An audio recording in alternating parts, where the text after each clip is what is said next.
If you are ready to get that upper shelf, if you are ready to make your girlfriend jealous, if you're ready to simply learn how to grow on demand, this episode is for you. Today, we are going over upper chest training, mainly with the dumbbells. So get ready to take some notes, save this post, and before we hop into these hundreds, we first and foremost have to warm up. These I like to call full lateral raises. They are very easy and should not be painful at all anywhere. It should feel pretty good. For this movement, I am simply using two 10-pound dumbbells and simply raising from in front of my crotch all the way up to over my head. I like to touch the dumbbells at the bottom, and sometimes I even touch at the top, but as long as you're getting above your head, that is all you need to do. That is a great way to warm up your shoulder blades, your shoulder, everything, just to make sure you have a lower risk of injury. And we are starting the first exercise, incline dumbbell press. A nice warm up for me. My warm up weight is now 55 pounds. It was not once before.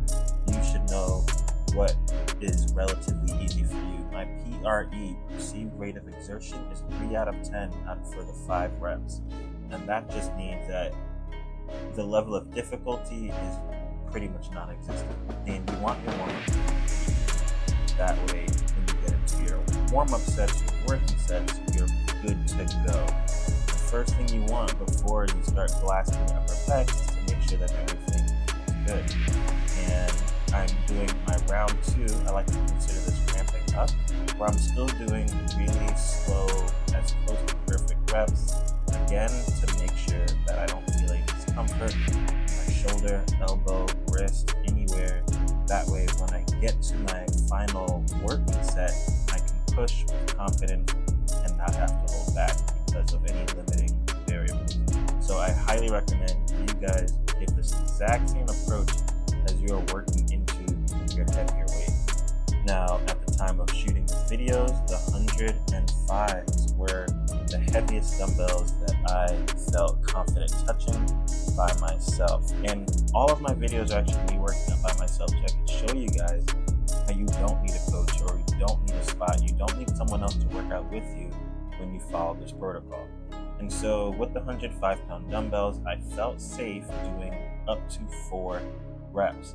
But you can also tell by the level of exertion that I had, I wasn't going balls to the wall, and that was because this was my first time doing that movement of this phase. Whenever it's your first time doing a phase, yes, absolutely push yourself, but I don't recommend pushing yourself with the heaviest weight. It's not always that safe.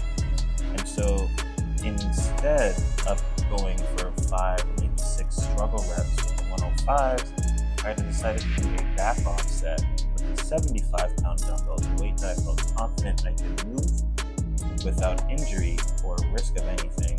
And I did this for high reps, which is also incredibly effective for muscle growth.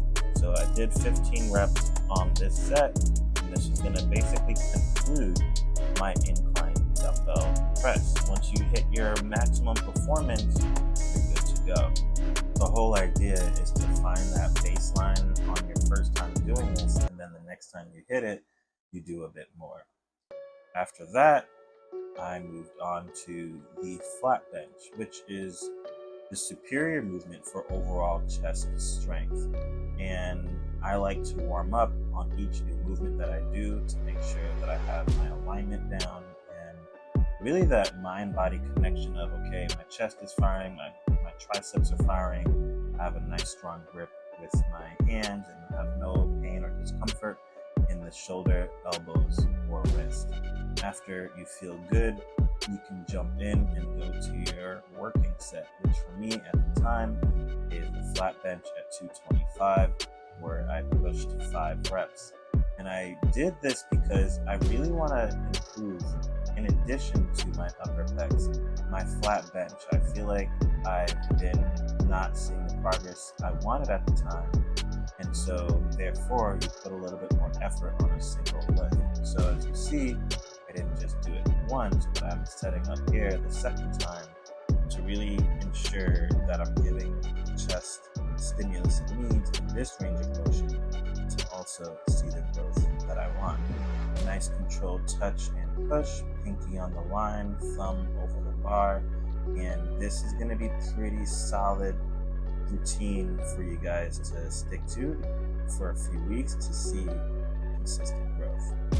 After I'm done with the 2 rounds of flat bench, I went on to the incline dumbbell chest flies, and this is my ramping up weight. So 55 pounds for 7 reps, and it honestly feels pretty easy for me. I feel really strong on incline dumbbell flies, and so I like to warm up, especially on this movement, to make sure everything feels good.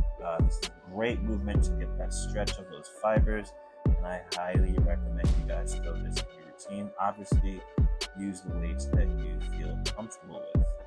Once you are warmed up, you can go into your round 2. And for this, I consider this my working set, not my ramping up or warm up, where I push the 65s for 8 reps. And when I think about it, this is so much more than what I used to be able to do.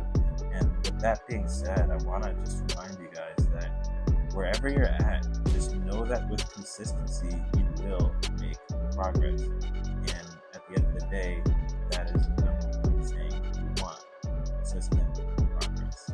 So make sure you guys are sticking with it and pushing through. The last exercise I did here, just to finish off the workout, is a simple close grip bench press, because I want stronger triceps, and the close grip bench press is an excellent way to do that. I also didn't want to go to the other part with the cables, so this was my exercise of choice. I have not really prioritized the close grip bench in a long time, so it's really good to throw them into the routine, and I guarantee you guys as well, if you do this movement consistently, you will see your chest and triceps blow up. Thank you guys for watching, and I'll see you in the next one.